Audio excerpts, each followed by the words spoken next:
সন্তান জন্ম দিয়া ব্যক্তিয়ে বিধানসভা নিৰ্বাচনত অৱতীৰ্ণ হোৱাৰ অনুমতি নাপাব পাৰে। নমস্কাৰ প্ৰিয় দৰ্শক, সকলোকে স্বাগতম জনাইছোঁ। মই পাৰ্থ।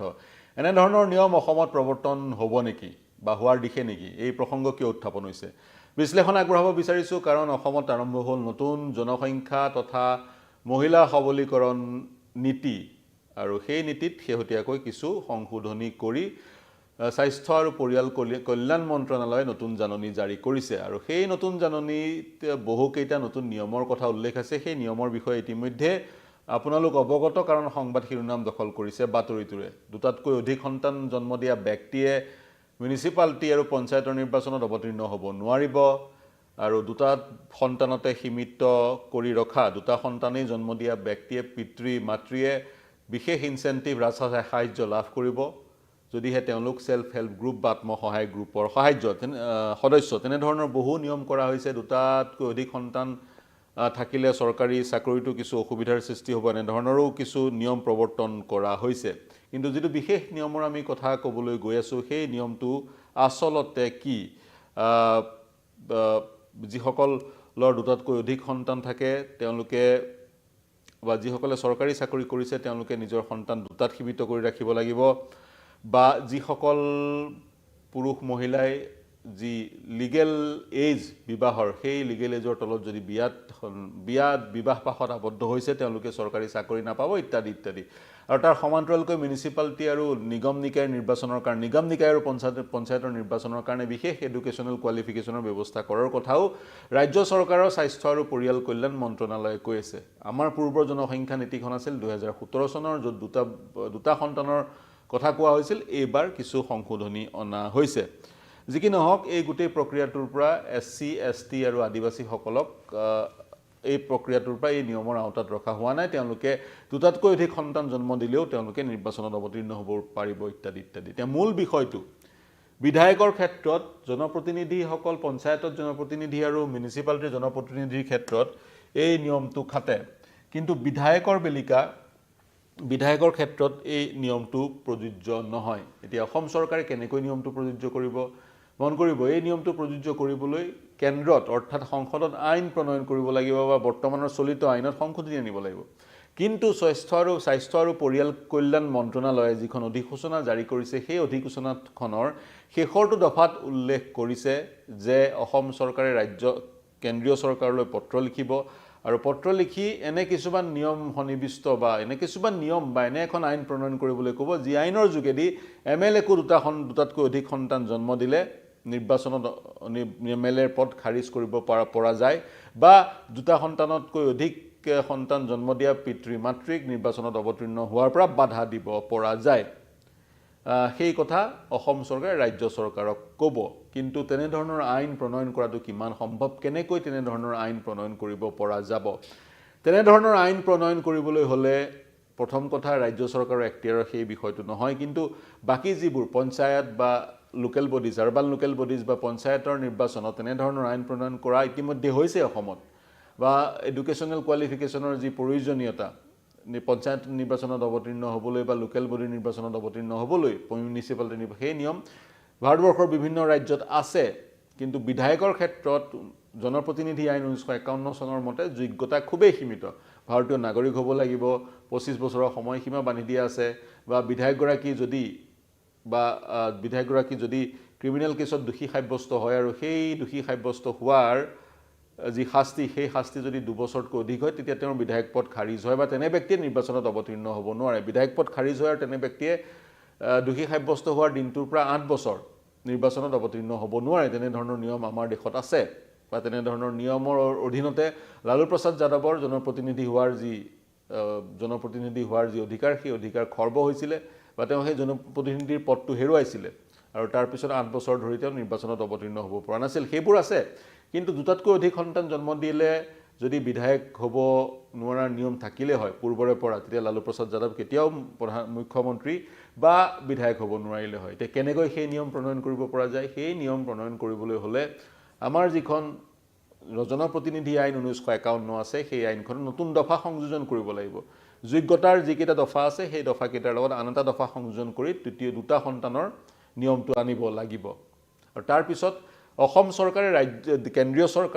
চৰকাৰক অসমত সেই নিয়মটো প্ৰযোজ্য কৰিবলৈ পত্ৰ লিখিব কিন্তু সেই নিয়মটো যদি প্ৰযোজ্য অসমত হয় বা আন ৰাজ্যত নহয় তেতিয়া পুনৰ সুপ্ৰিম কোৰ্টত গোটেই বিষয়টো যোৱাৰ অৱকাশ আছে আৰু সেই গোটেই বিষয়টো যদি অসমত তেনে নিয়ম প্ৰযোজ্য হয় আন ৰাজ্যত নহয় তেতিয়া সেই গোটেই বিষয়টো বৈষম্যমূলক বুলি ধৰি লোৱাও হ'ব পাৰে আইনৰ দৃষ্টিৰে পৰা গতিকে কেৱল অসমতেই নহয় কেন্দ্ৰীয়ভাৱে এখন আইন প্ৰণয়ন কৰিব লাগিব সংসদৰ মজিয়াত উভয় সদনত সেই আইন গৃহীত কৰিব লাগিব 2/3 সংখ্যাগৰিষ্ঠতাৰে আৰু সেই আইনত সেই নিয়মটো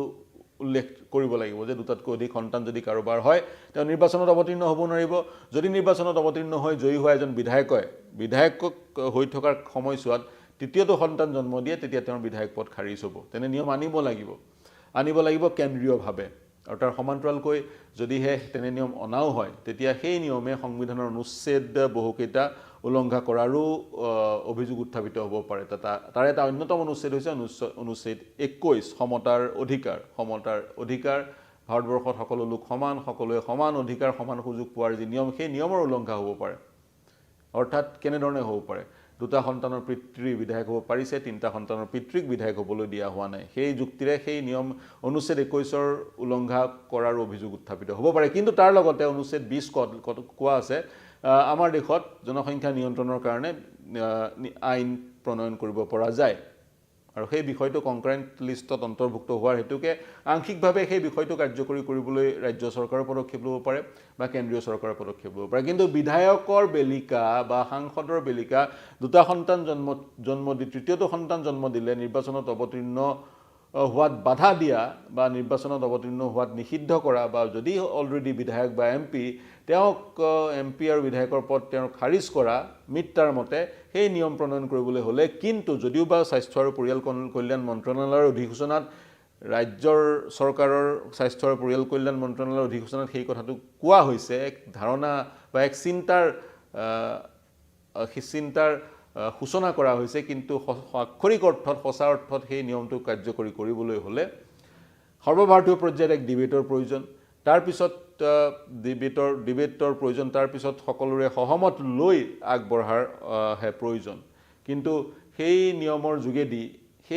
যোগেদি জনসংখ্যা নিয়ন্ত্ৰণ কৰিব পৰা যাবনে জনসংখ্যা নিয়ন্ত্ৰণ কৰিবলৈ দেশত বিভিন্নজনে ক'ব খোজে আমাক এখন কঠোৰ জনসংখ্যা নিয়ন্ত্ৰণ আইন লাগে যিখন আইনত সকলো অন্তৰ্ভুক্ত হৈ থাকিব সেই আইনৰ আওতাত যদি বিশেষ কিছুমান সম্প্ৰদায়ক অন্তৰ্ভুক্ত কৰা নহয় বিশেষ কিছুমান সম্প্ৰদায়ক অন্তৰ্ভুক্ত কৰা হয় তেনে স্থলতো সেই আইনখন সঁচা অৰ্থত কাৰ্যকৰী নহ'ব বা সেই আইনখনৰ প্ৰত্যাহ্বান জনাই বহু লোক উচ্চতম ন্যায়ালয়ৰ কাষ চাপিব পাৰে গতিকে এখন ইউনিফৰ্ম ল যিখন লৰ যোগেদি জনসংখ্যা নিয়ন্ত্ৰণ কৰিব পৰা যায় তেনেধৰণৰ আইনৰ প্ৰয়োজন হ'ব আমি যদি এই মুহূৰ্তত চাইনাৰ পিপুলছ ৰিপাব্লিক অফ চাইনাৰ এক্সাম্পল দিব বিচাৰোঁ চাইনাত 80ৰ দশকত আৰম্ভ কৰা হৈছিলে ওৱান চাইল্ড পলিচি এক সন্তান নীতি আৰু সেই এক সন্তান নীতি তেওঁলোকে কঠোৰভাৱে ৰূপায়ণ কৰিছিল যদি দ্বিতীয়টো সন্তান প্ৰসৱ কৰাৰ এক পৰিৱেশৰ সৃষ্টি হয় এগৰাকী প্ৰসূতিৰ তেতিয়া সেই সন্তানটিক প্ৰসৱ কৰাৰ পূৰ্বে ভ্ৰূণ অৱস্থাতে নিষেধ কৰা হৈছিলে চীনত আৰু সেয়া আনুষ্ঠানিকভাৱে হৈছিল লিগেলি হৈছিল অফিচিয়েলি হৈছিল গতিকে সেই ধৰণৰ এটা সন্তান নীতি চীনে প্ৰৱৰ্তন কৰিছিল কাৰণ চীনে 80ৰ দশকত ভাবিছিলে যি ধৰণৰ চীনত জনসংখ্যা বিস্ফোৰণ হৈছিল তেনেধৰণে যদি জনসংখ্যা বিস্ফোৰণ হয় চীনত 2000 চনৰ পিছত ভয়ানক ক্ৰাইচিছ হ'ব বুলি তেওঁলোকে পূৰ্বানুমান কৰি এই নীতি প্ৰণয়ন কৰিছিল কিন্তু দেখা পোৱা গৈছে এতিয়া চীনত জনসংখ্যা নিম্নগামী হৈছে যোৱা 5টা বছৰত যিমান জনসংখ্যা বৃদ্ধি হৈছে তাৰ আগৰ 5টা বছৰ তাতকৈ বেছি জনসংখ্যা বৃদ্ধি হৈছিল যাৰ ফলশ্ৰুতিত চীনত এতিয়া 2015 চনৰ প্ৰায় এক সন্তান নীতি পৰিহাৰ কৰা হৈছে দুই সন্তান নীতিও পৰিহাৰ কৰা হৈছে তিনি সন্তান নীতিও পৰিহাৰ কৰা হৈছে এতিয়া চীনত সন্তান জন্ম দিবলৈ চীনৰ যিসকল নৱপ্ৰজন্ম তেওঁলোকক সন্তান জন্ম দিবৰ কাৰণে উৎসাহ যোগোৱাৰ কিছু পদক্ষেপ ল'বলগীয়া হৈছে আৰু সন্তান তেওঁলোকে জন্ম দিলে ৰাজসাহায্যৰ ঘোষণা কৰা হৈছে গতিকে তেনেধৰণৰ প্ৰক্ৰিয়াবোৰ হাতত লোৱা হৈছে কাৰণ যি ওৱান চাইল্ড পলিচি সেই ওৱান চাইল্ড পলিচিৰ সেই বেয়া প্ৰভাৱবোৰ চাইনা এতিয়া সন্মুখীন হ'বলগীয়া হৈছে এতিয়াৰ যি প্ৰজন্ম উদাহৰণস্বৰূপে এগৰাকী ব্যক্তিৰ ধৰি লওক 1980 চনত বা 85 চনত জন্ম হৈছিল যেতিয়া ওৱান চাইল্ড পলিচি চলি আছিল এতিয়া তেওঁ এজন 40-42 বছৰীয়া যুৱক তেওঁৰ যি সন্তান সেই সন্তানৰ কোনো ধৰণৰ খুৰা মামা নাই গতিকে সোশ্যাল যি বন্ডিং সেই বন্ডিল চীনক এই ওৱান চাইল্ড পলিচিৰ কাৰণে আজিৰ সমাজত দেখা পোৱা নাযায় চীনত আৰ্মিত ৰিক্ৰুটমেণ্টৰ প্ৰব্লেম হয় কাৰণ পৰিয়ালৰ লোকে এজনেই সন্তান সেই সন্তানজনক সেনালৈ প্ৰেৰণ কৰিবলৈ অপৰাগ প্ৰদৰ্শন কৰে গতিকে তেনে ধৰণৰ সমস্যা সামাজিক সমস্যাসমূহ চীনত দেখা পোৱা গৈছে আৰু তাৰ সমান্তৰালকৈ চীনত বৃদ্ধ লোকৰ পপুলেশ্যন বৰ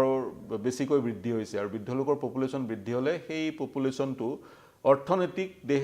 দেশখনৰ অৰ্থনীতিৰ কাৰণে এক বুজাস্বৰূপ হৈ পৰে আৰু যদিহে সমান্তৰালে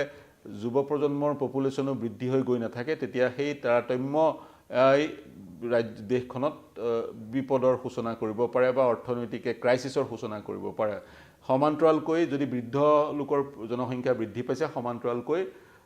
ইউথৰো জনসংখ্যা বৃদ্ধি পোৱাটো খুবেই প্ৰয়োজন গতিকে ভাৰতবৰ্ষৰ ক্ষেত্ৰতো অসমত যি কি নহওক এটা নীতি প্ৰৱৰ্তন কৰিছে টু চাইল্ড পলিচি ভাৰতবৰ্ষত নেহেৰুৰ যুগৰ পৰাই আছে দক্ষিণৰ ৰাজ্যসমূহে টু চাইল্ড পলিচি প্ৰৱৰ্তন বহু